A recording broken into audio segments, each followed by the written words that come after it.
ሄሎ ሄሎ ኪዩ ስምሽ እኮ ተለጥፏል። ምን? በዚሁ ለቀኖች ካልከፈላችሁ ከትምህርት ቤት ትባረራላችሁ ተብሏል። ወይኔ ጉዴ ፈላ። እሺ አሁን ምንድን ነው የሚሻለኝ? መክፈል ነው። እሺ በቃ። ወይኔ ፈጣሪ ምንድን ነው የሚሻለኝ?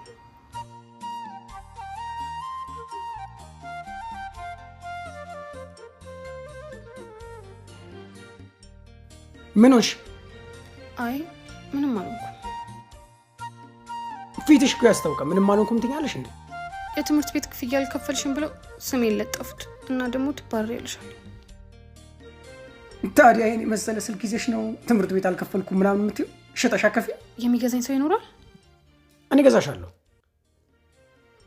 እና ስንት ልክፈል? ደስ ያለህን ስጠኝ። በቃ ትራንስፈር አድርግሻለሁ።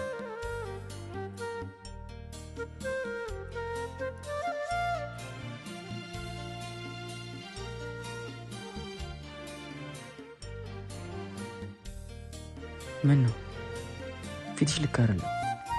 አይ ምንም አልሆንኩም። አካውንትሽ ላኪልኝ፣ ትራንስፈር አድርግልሻለሁ። ለምንድን ነው? ትምህርት ቤት የምከፍለው አልነበራትም፣ ስልኳን ገዛኋት። አንተ ምን አይነት ሰው ነህ? ጓደኛችን አይደለች እንዴ? ቢያንስ አታበድራትም? ኬት አምጥታ ልከፍለኝ ነው ማበድራት? ኧረ በላምጣው እንቺ እጂ ነይ እንሂድ በእናትሽ። ከእናቱ ልጅ በልጦ ቅናት ለድሮ ገዝቶ የአቤል ሞት